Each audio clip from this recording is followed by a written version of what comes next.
పౌరుషానికి ప్రాణం పెట్టే బాలయ్య అభిమానులకి,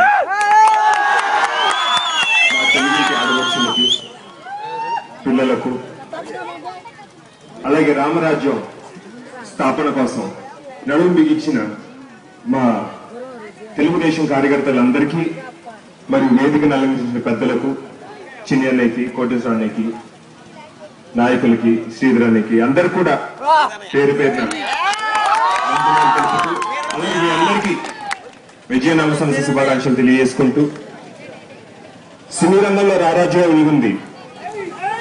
రాజకీయాల పెను తుఫాను సృష్టించిన తెలుగువారి ఆత్మగౌరవం, దైవం మా తాతగారు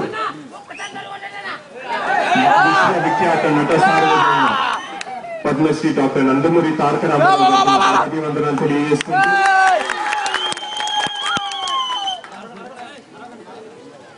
దేశం అంటే మట్టి కాదోయ్, దేశం అంటే మనుషులు అన్నారు కవి గురుజాడ అప్పారావు గారు.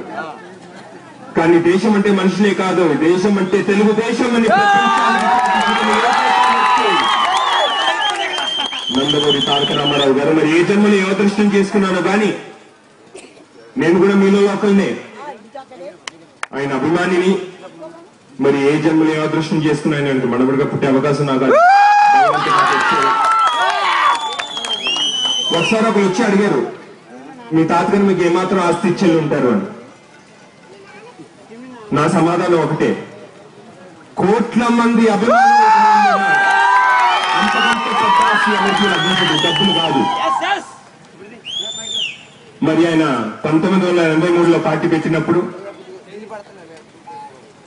ఆయన కేవలం కూడు గూడు గుడ్డ అనే నినాదంతో ప్రతి రైతు కన్నీరు ఆయన కన్నీరుగా భావించి, ప్రతి శ్రామికుడు కష్టాన్ని ఆయన కష్టాలుగా భావించి, మా ప్రజల కోసం చెయ్యాలి, మద్రాసి అని పిలుస్తున్న సమయంలో మన తెలుగువాడి సాటి చూపించాలని చెప్పి ఈ పార్టీ పెడతం జరిగింది. ఏ స్వార్థం లేదు, ఆయన కేవలం ప్రజల కోసం పనిచేశారు.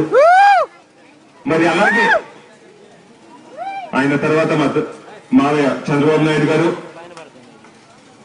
ఎన్నో గొప్ప గొప్ప పథకాలతో ఆయన ఆంధ్రప్రదేశ్ స్వర్ణాంధ్రప్రదేశ్ గా తీర్చిదిద్దాలని ప్రతి ఒక్క కిలోమీటర్కి ఎలిమెంటరీ స్కూళ్లు, 3 కిలోమీటర్లకి హై స్కూలు, అలాగే ప్రతి 5 కిలోమీటర్లకి ఆరోగ్య కేంద్రాలు పెట్టి, మరి అలాగే ప్రతి మండలానికి ఒక ఇంజనీరింగ్ కాలేజ్ ఆయన పెట్టి, పేద రైతు కుటుంబం బిడ్డలు చదివి మన రాజధానిలో హైటెక్ సిటీ అని పెట్టి దాంట్లో ఉద్యోగాలు దాదాపు 25 లక్షల మందికి ఆయన ఉపాధి కలిగించారు. మరి ఆయన కూడా మన ప్రజల కోసం ఎంతో సేవలు చేశారు. మరి ఈ రోజు మనందరం మన కుటుంబం కానివ్వండి, నేను మీ కుటుంబాన్ని, మేము వేరు కాదు. నందమూరి అంటే ప్రజలు, ప్రజల్లో ఒకరు. ఎందుకంటే నేను ఇక్కడ భద్రరావుడు షూటింగ్ చేసినప్పుడు కూడా మా ఇంట్లో బిడ్డ అని చెప్పి ప్రతిరోజు మీరు చూపిస్తున్న అభిమానం కానివ్వండి, సహకారాలు కానివ్వండి, నేను ఎల్లప్పుడూ మర్చిపోను. భద్రాచలంలో తీశారు.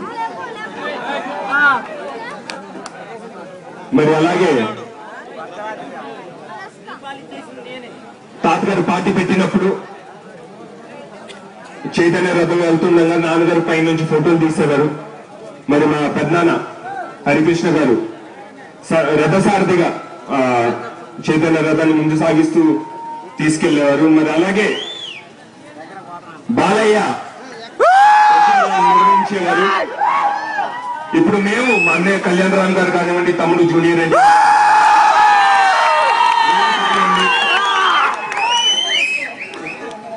సైనికుల్లాగా, అలాగే పార్టీ కార్యకర్తలాగా ఈ పార్టీకి ఏం కావాలో చంద్రబాబు నాయుడు గారు కానివ్వండి, లేకపోతే బాలకృష్ణ గారు కానివ్వండి, ఎటువంటి డెసిషన్స్ తీసుకున్నా మేము సైనికులుగా ఆయన వెళ్ళినట్టు ఉండి మా ప్రజల కోసం, మా నందమూరి కుటుంబం చివరి రక్తపు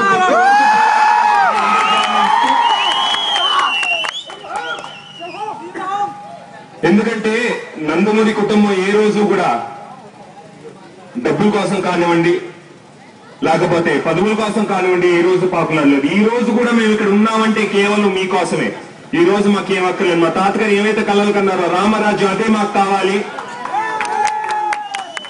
ఇప్పుడు మా బాబాయ్ కూడా వచ్చేసారు. సో అందరూ కూడా ఈసారి ఎన్నికల్లో మావయ్యని గెలిపించి, మన పార్టీని గెలిపించి మావయ్యని ముఖ్యమంత్రిని చేసి సైనికులాగా బాబాయ్ వెన్నంటూ ఉండాలని చెప్పి మీ అందరినీ కోరుకుంటూ, మరి మీ అభిమానం మా కుటుంబం మీద ఇలాగే ఎల్లప్పుడూ ఉండాలని, మీరు మా కుటుంబం మీద చూపించిన అభిమానాన్ని కూడా నా శిరస్సు వంచి కృతజ్ఞతలు తెలియజేసుకుంటూ సెలవు తీసుకుంటున్నాను.